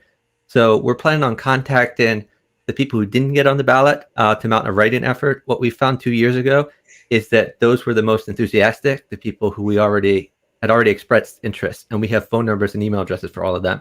And we're also sending a letter out to another 1,500 of the higher level offices, which includes the school board, borough council, mayor, township supervisor, to encourage write-in campaigns from them. So as far as at the national level, there's 229 elected libertarians throughout the country. 63 of them are already from Pennsylvania. 19 of those will end their term of office this year. So we're expecting at least 50 write-in wins, hopefully like 100. So we're expecting to get around 160 elected this year from Pennsylvania, which means we'll probably have around 204 total libertarians elected in Pennsylvania, including the people elected previous years, which means we expect to have more elected libertarians than the rest of the country combined. That's amazing. I mean, that number just blows me away, because when you consider where we're at 229, what we'll bring in on election day, not just in Pennsylvania but throughout the country, because this year, up to this point, we're over a 50% win rate when it comes to contested elections, and we're going to just we'll have a massive win rate coming out of this year just because of the Malt maneuver and what you guys are doing in Pennsylvania. It's amazing, and we're getting used to seeing people in their communities that are elected libertarians and seeing they're just normal people. So people are getting acclimated to libertarians. They're getting used to seeing libertarians on the ballot. It's just becoming commonplace, and that's going to help our candidates for contested races in the future, because they can point to elected libertarians. They can get people used to voting for libertarians. Well, not only that, but you're also talking about one of the things that I hear a lot is libertarians should run local offices, run for local offices that they can win, which you guys are doing. You're putting people into office, and you're building a bench that you're an auditor now, but when it comes to serving your community, people see you serving your community. So when you go to make that ask to run for city council or county commission or whatever, or state house, state senate, it's a much easier ask to say, I've been involved in the community. I'm an elected official. The things that you've heard about the Libertarian Party, are not true, because you see me being an elected official in Pennsylvania, and now it makes that ask so much easier. People just don't understand how effective the Malt maneuver is going to be 10, 15 years down the road at this point. When we start seeing libertarians elected in Pennsylvania to state house, state senate, even further on to maybe U.S. House, and making a dent in things like the U.S. Senate race, which our illustrious former chair is running for in Pennsylvania for next election cycle. So, Tim, tell me your libertarian origin story, because we got it from Beth Ann. What is your libertarian origin story? It's pretty convoluted, kind of. It started in 1992, actually, at the York Fair. I was cut in school my senior year and saw a Libertarian Party banner or stand, that they had. Like most 16, 17-year-old kids, I thought like, hey, Libertarians, I like pot. Yeah, I'm down. So I signed up. I joined. Didn't vote Libertarian in '92. Voted for Ross Perot. To my ever living shame. But in '96, I did come around. Thank you, Steve. Thank you. But in '96, I did come around and vote for Harry Brown and Dr. Jo Jorgensen. So I was pretty proud of this year being able to vote for her at the top of the ticket again this year, or this past year, 2020. So and really, apart from maybe a few months, and I think 2012 maybe, when I switched to Republican, just because Ron Paul was still on the ballot for the Pennsylvania in the primary, so I could vote for him just because all the other Republicans sucked. And then I immediately switched back to being a Libertarian. So that's really kind of my origin story. Is I started as a pot smoking Libertarian, and now I'm a goat farming Libertarian. So There you go. Now, you also have an interesting past that you used to be a professional wrestler, right? I did used to be a pro wrestler. Yeah, That is I awesome. obviously wasn't very good at it, or I might still be doing it. But yeah, I don't know. I That- watched, that was I I'm watched sorry. that Beyond. I watched that Beyond the Ring thing that they have on Vice. A lot of those guys don't make it too long. So No, and it was it was a few years that I did it, and I can tell now the concussions have built up, and the joints are still pretty bad. So yeah. All right, Steve. I know you're off, and there you go. What? So, Steve, one of the great things, you're running for Senate next year, right? Yes, sir. Well, I'm seeking the Libertarian nomination for Senate first. Yes. So, how much easier will it be for you to be a candidate for a statewide office, knowing that you've got local elected officials all throughout the state? Oh, seriously, it's unbelievable how much easier that burden's going to be. But there are certain things that you need to understand when running for an office that's statewide. One of the things that we have to do as candidates is support the down ballot candidates. Now, in all the counties where we have elected Libertarians, they're going to have some fairly decent. And I'm going to say this because I'm positive this is going to work out this way. If they're not already growing stronger, the county committees that are in those particular counties, if they're not there, they're going to exist. If they are there, they're going to get stronger. So my job as a statewide candidate is to help them become stronger still, to help the down ballot candidates that are in those counties succeed, get on the ballot, help them with their petition drives, help them with their campaigns, and just have the motivation and the desire to drive around this state of ours and meet with those people, campaign with those people, petition with those people. Because at the end of the day, as I help them, they're going to be helping me. As we help each other, we're going to do things like maintain minor party status. We're going to do things like have the Libertarian Party more noticed, in these in all these races. And while we may not win, we're going to make a serious inroad on changing that discussion. We're going to change the way things are. We're going to participate in the debates because we almost have to at that particular point. And we're going to share what it is to be a Libertarian. We're going to show that we're not crazy people. We're going to show people that we have an actual solution where the two major parties just pay lip service to the problems, and they've been paying lip service to the problems for decades. We're offering actual, real, legitimate solutions and how to make things work.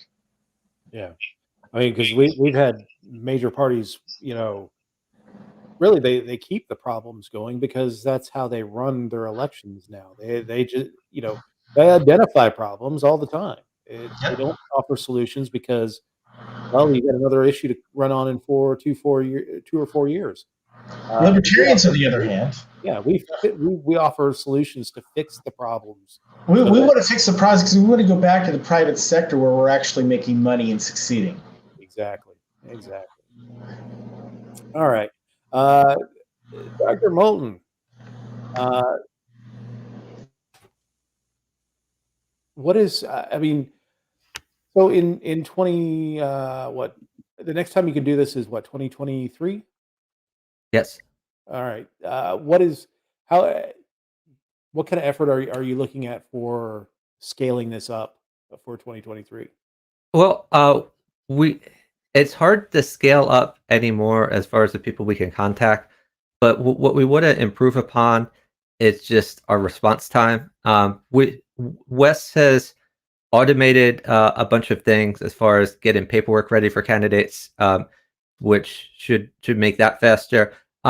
What we really want to do is get the county parties more involved, and the stronger the counties are the better.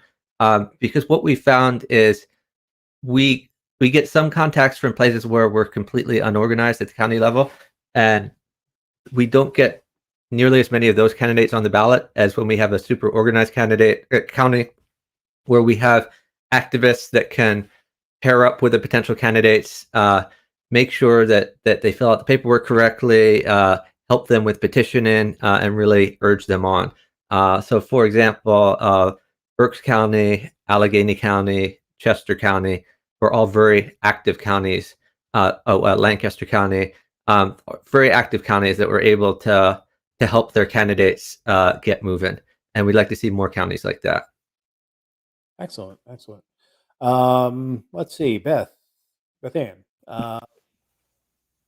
What do you need as we get towards the final stages of the campaign? Well, we always need money. Money's always good to, help fund the campaign. I have been very fortunate here in Chester County that the Chester County Libertarian Party has been incredibly supportive of me. We have a whole team, working together around the clock. They're doing all my social media, all my websites. I have people making phone calls.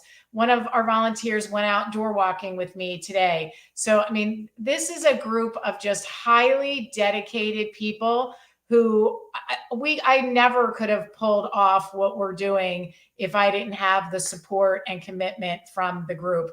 Our chair, Stephen, yesterday came over and we recorded, 10 different 2-minute video segments that we're going to post on different topics, on my website and on our Facebook page to get the message out. I'm super excited because I was able to convince the League of Women Voters to host a debate for me and the other two candidates. And I'm really fired up about that because my opponents are both older. They're both 70 years old. And I don't think that either of them have the energy that I have or the support behind them the way that I do. So I'm very excited to get that debate going and to be able to do it in person. We actually are going to do it in person and also live stream it. So all of those things I think are going to be very, very helpful. But the big thing is now we need to do a mailer. So we're trying to get enough money together to counteract the other two opponents with a mailer, just door knocking, talking to as many people as we possibly can. I actually was just on a call about an application that you can use to do text messaging to potential voters. And that's another thing that I think if we were able to pull that off financially, that would help put us in a better position to be more successful. And then just finally, really, our Chester County will issue their mail-in ballots on October 8th. So I really need to make sure that I get out and talk to or touch those voters that are most likely to do the mail-in voting prior to, the end of the month before they send in those ballots. Oh, awesome. So tell me your websites. Sure. So it's Rosica, ROSICA, for mayor, and it's spelled out FOR mayor.com, rosicaformayor.com. And on the website, there is a link to both my Facebook page and the Instagram page, and there's a place to donate and learn more about my platform and what we're trying to do here in Chester County. It's pretty exciting because Chester County is the most wealthy county in the state of Pennsylvania. Westchester is the county seat. So if we, by some miracle, pull it off and actually win this race, I think that it'll be a really, really big deal. And even if we don't win, we are disrupting because the status quo is not happy with what we are doing here in Westchester, which I take as a really good sign. Excellent. So they can go and donate there. Find your Facebook page, your Twitter, all that good stuff. Please get out and donate. The reason why we wanted to do this this week is that I don't know, when does Pennsylvania start voting? Have they started early voting? Yeah, Chester County, not yet. Not the ballots won't be out until October 8th, but I can't speak to other counties in the state. Okay. But getting the word out there so that people can donate while it still matters, rather than donating on the last day of the 2 days before the election starts. Getting the information out for your campaigns. That's what it's all about for us, is to provide as much support to you guys. Tim, what's your Facebook or your website? So I don't really need too much for the auditor campaign. Mhm. So I would like to plug some other websites if I could. Yeah. I'd like to plug lppa.org. I'd like to get as many people to join LPPA as possible. Like what the LPPA is doing here in Pennsylvania for the cause of liberty, for the cause of freedom, for libertarians in general is just it's absolutely breathtaking and amazing. And I would really want to keep that good work up.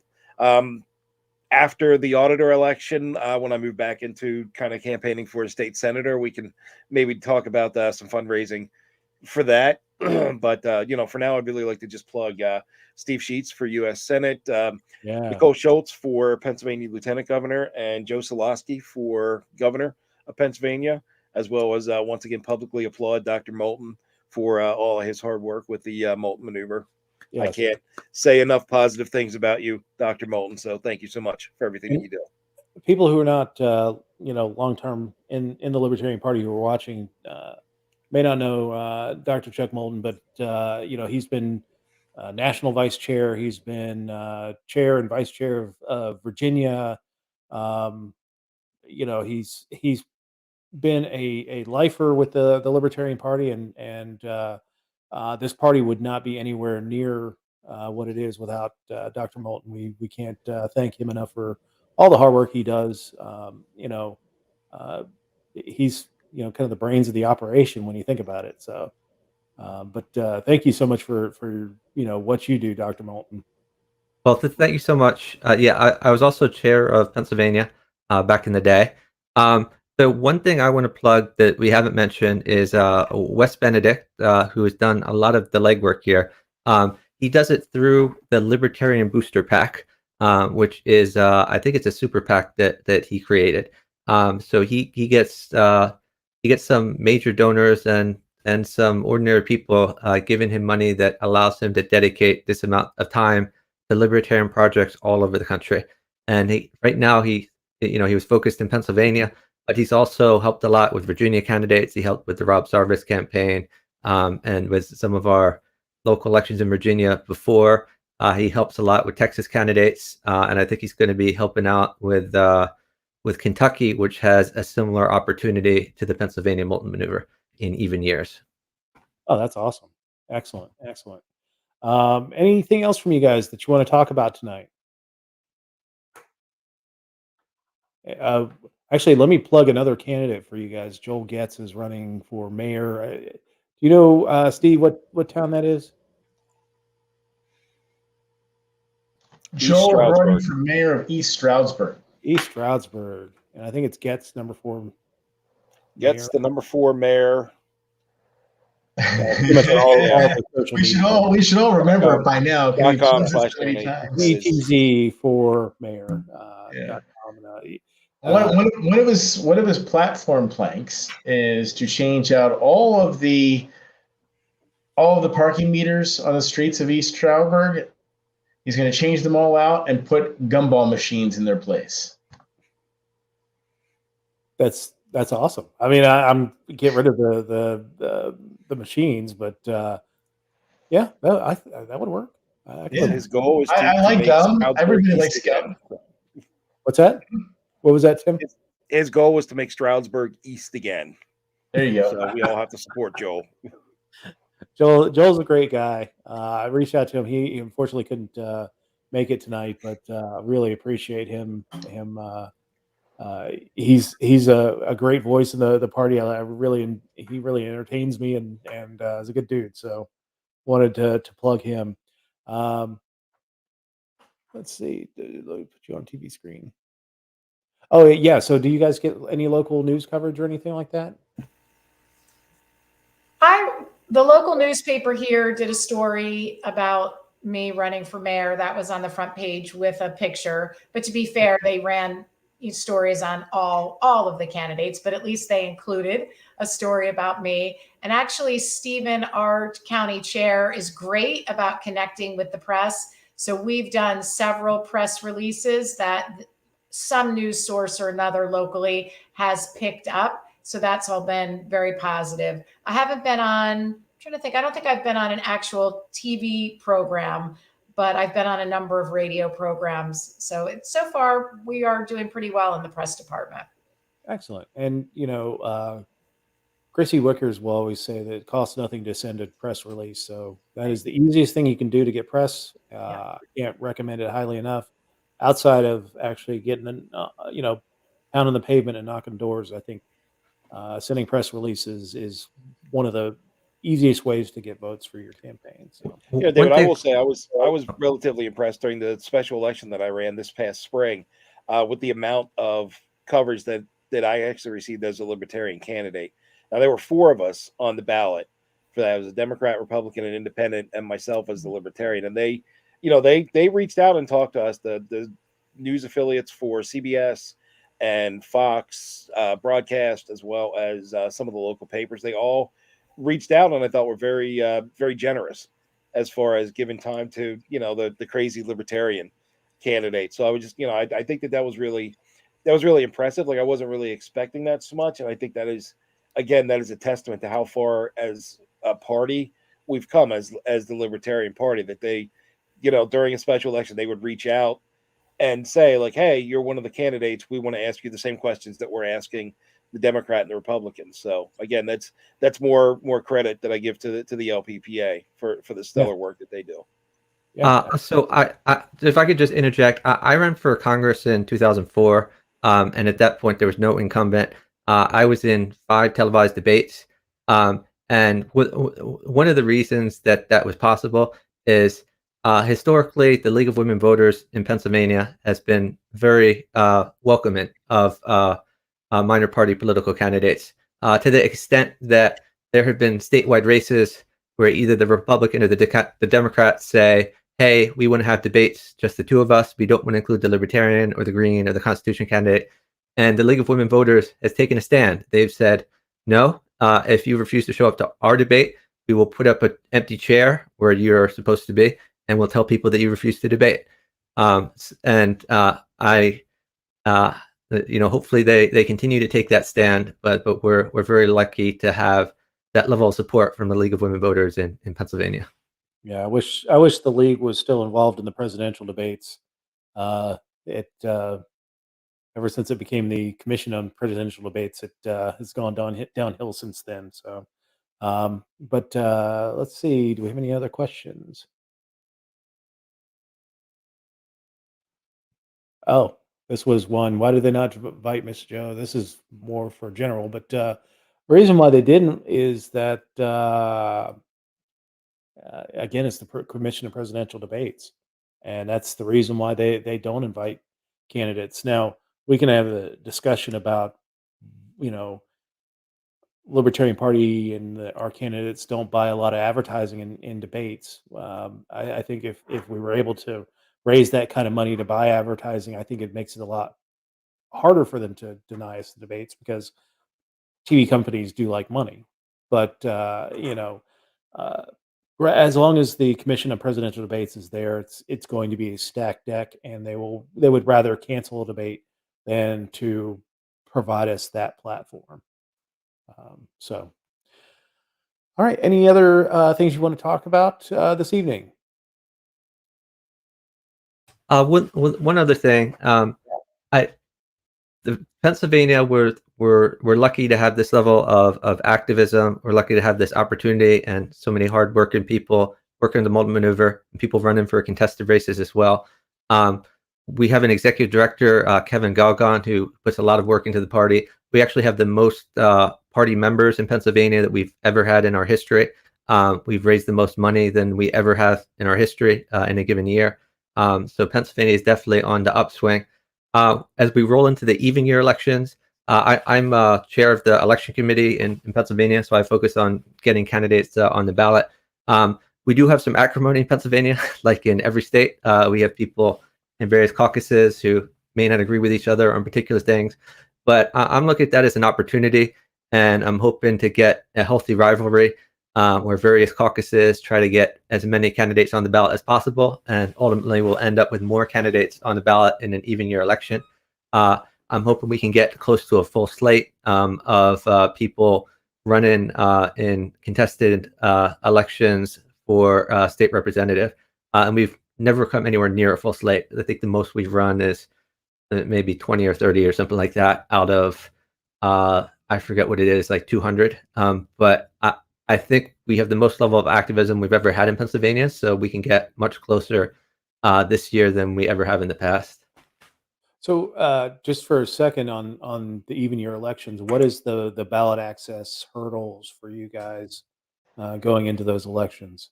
So for even year elections, it's 2% of the top vote getter is the signature requirement, and that can be very hard to get for U.S. Congress, as Steve Sheets can attest to, having tried many times in the past. But it's somewhat reasonable for state representative. What the Republicans and Democrats need to get is 300 signatures. Usually, the most we need to get is about double that. So somewhere between 300 and 600 valid signatures is what would be required for state representative. State Senate, I guess Tim can answer that better than I can, but I think it's like 500 is the minimum, and 2% is more than that. I forget exactly how much. But it's a manageable amount, especially if you have an active county. The statewide, our signature totals used to be ridiculous. It used to be 2% used to average out to usually 25,000 signatures at the statewide level. We went to court, and in litigation, we got that reduced. Now it's 5,000 valid signatures, which is manageable. It could be done all volunteer, but usually we have paid signature gatherers that help us out with that. Awesome. Tim, you wanted to say something? I was just gonna say, like, I was very fortunate in the special election this spring, in that because it was a special election, and through the great work of Jen Moore and Joe Solosky and even the great Dan Wassemer in the 2020 election, to achieve minor party status in Pennsylvania. I actually didn't need to collect signatures. I just needed to be nominated by the party to run for that special election. Now coming up in 2022, I'll need to collect signatures for that, and I think it's probably going to be we're probably planning on 750 to 1,000 signatures, just because we want to have way more than we need. But I was very fortunate. I walked into that election on the backs of giants. Yeah. And Steve, you were part of the well, actually, I'm sure all of you were part of the monumental effort to get Joe Jorgensen on the ballot in 2020 with the pandemic and the way that Pennsylvania ruled that you still had to get all the signatures, even though they were telling people to stay home. Tell people about that story. Oh my God! Well, that particular when we lost that particular court case, I was just beside myself, like furious. And I made a post about it, just describing just how monumentally pissed off I was. And I don't know if it was that particular message that got everybody out, but I think everybody felt that same level of, we're pissed off and we want to fix this, and we had, I believe, 220 volunteers that came out to gather petition signatures. And 35% of the signatures that we obtained were from pay petitioners, which Jennifer Moore was managing. She managed that pay petition drive.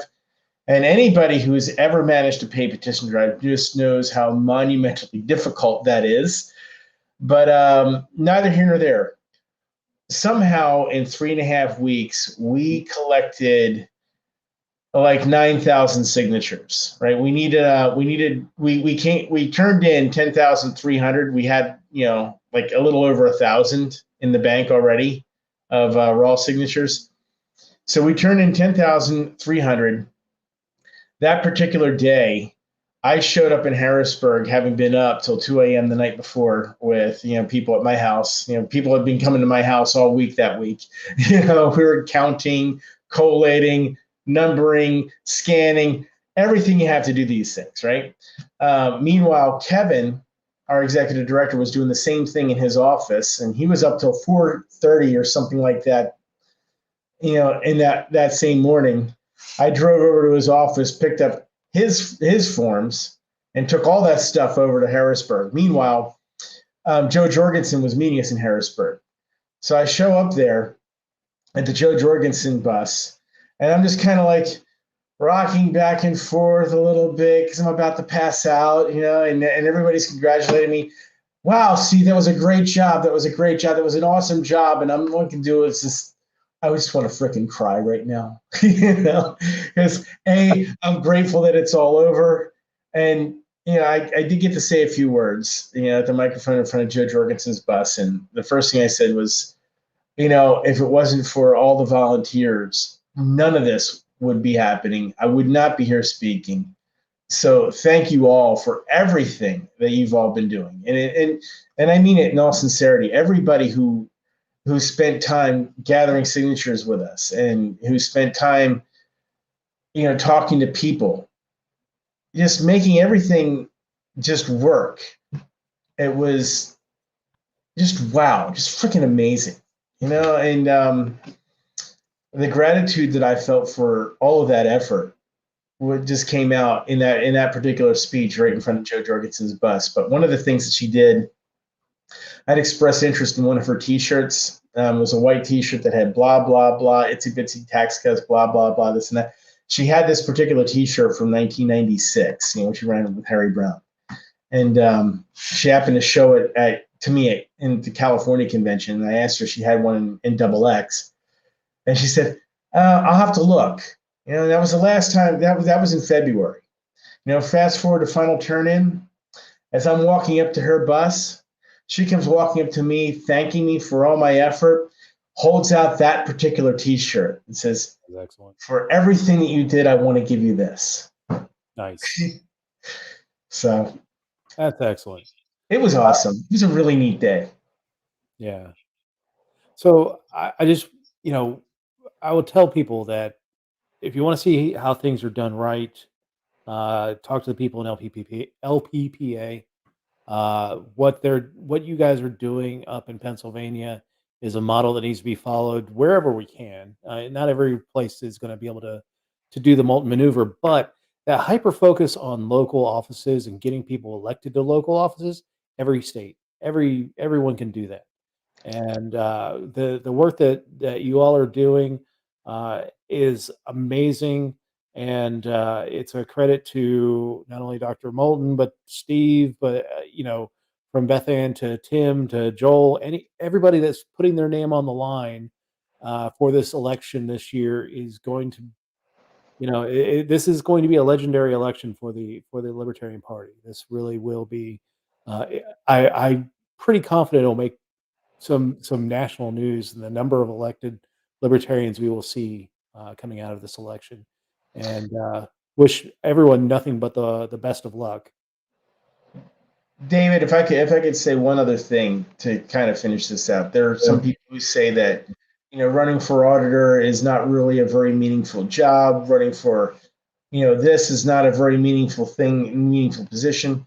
What we're doing with these local elections is we're establishing that we're willing to do the work at the local levels. And the people that are doing the work at the local levels are the people who will be able to run for state rep in the future and win. these jobs are monumentally important. You know, auditor basically, it makes sure that our organizations are doing things the way that they're supposed to be doing. You know, when we have someone who's running for judge of elections, that's ensuring that our elections have integrity. You know, if you want people to keep an eye on the process, you want libertarians, you want third party people to be keeping an eye on the process, because we're not spending hundreds of millions of dollars on a Senate campaign. We are the ones who are there just saying, God, we want this just to work. So, you know what? That's a great point, because until you get people into office and see what's going on, especially like auditor and places where they can blow the whistle, we're only kind of surmising that there's waste and fraud, waste and abuse in government, because we don't have somebody on the inside saying, yes, here it is. You get those people on the inside. Yeah, we do get reports from Congress every once in a while, but very rarely do we get reports from the inside of your city hall or county commission that there's fraud, waste, and abuse going on, and here it is, and this is the evidence that we've gathered for it. These are the points that we need to be making, and that's the only way we're going to be able to do it, is to become elected officials and to do our jobs and point out that fraud, waste and abuse. But again, everyone, thank you so much. Beth Ann, tell everyone about your race again. Tell everyone your website and all that fun stuff. Sure. So Beth Ann Rosica, running for mayor of Westchester, Pennsylvania, the county seat in Chester County, the most wealthy county in the state. My website, as you can see on the screen there, is rosicaformayor.com. I'm running against two other folks, and we're very optimistic that we have a real shot forward. And I'm just incredibly grateful for the opportunity to be on the show tonight to talk about what we're trying to do here in Westchester, and to be a part of a bigger movement that may finally start to change the two-party system, which I think is really a big problem, not just locally, but all over the country. So thank you very much for having me on the show. I really appreciate it. Thank you so much. Tim, tell us about your office and what you're running for again. Sure. I'm running for auditor in Conewago Township here in York County, which I would like to point out has the highest number of libertarians on the ballot in all of Pennsylvania. So that's one thing that we're super proud of as the vice chair of the county. Like, I'm super stoked about that. Our chair has been doing monumental work on that. If you do want to go and give me some money for this campaign or the next one, it's tim4pa.com/donate. But I'd really much prefer that you donated to maybe Steve Sheets for Senate, or Joe Goetz for mayor, or Nicole Schultz for lieutenant governor, or Joe Solosky for governor, or just donate directly to lppa.org. Yep, absolutely. And Steve Sheets, tell us about what you're running for. I'm running for U.S. Senate. And like I said, part of what my plan is to drive around the state and help our down ballot candidates, help strengthen our party, and just change the conversation in general from the paying lip service to problems to actually presenting solutions. Awesome. Had to fix that. There we go. All right, Steve Sheets for Senate.com. Thank you all for joining us tonight. Best of luck for all of you. Thank you, Dr. Moulton, for figuring this out and getting the good word out and doing all the work that you do. And I look forward to talking to some elected members come November. So thank you so much, and we will talk to everyone again. No show next week. I think there's going to be an LNC show or town hall next week. I'm not really sure, but just due to the uncertainty, I'm going to not have a show next week. There are going to be some changes. The After Dark show will be moving to Friday nights starting in the middle of October. I'll get dates out for that. And look forward to having folks on the After Dark show as well. And we'll be making some changes, but Desiree Lindsay will be on in 2 weeks to talk about her campaign for Texas State Senate. And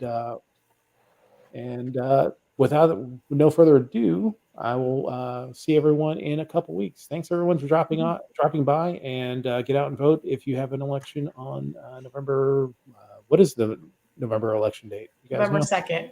November 2nd, the earliest date it can be in November. So get out on November 2nd to cast your votes. Thanks, everyone. Thank you. Thank you for having us, David. Good night. Thank you for joining us on the Political Deep Dive. We air every Sunday night at 8 p.m. Eastern. You can get regular updates on our show and our guests by following us on social media on Facebook.com/thepoliticaldeepdive, all one word, on Twitter.com/politicaldeep, all one word, on YouTube.com/Papaduke, PAPADUKE, on Twitch.tv, The Political Deep Dive, all one word. And on Mondays, the audio of this episode is uploaded to SoundCloud.com/The Political Deep Dive, all one word. And you can join in on the fun on Instagram.com/The Political Deep Dive, all one word. The best way to support the Liberty Movement is to join the Libertarian Party at lp.org. Give us a like, a share, and a subscribe on whatever platform you're watching from. It helps extend our reach, and we greatly appreciate it. We look forward to seeing you next Sunday night at 8 p.m. Eastern.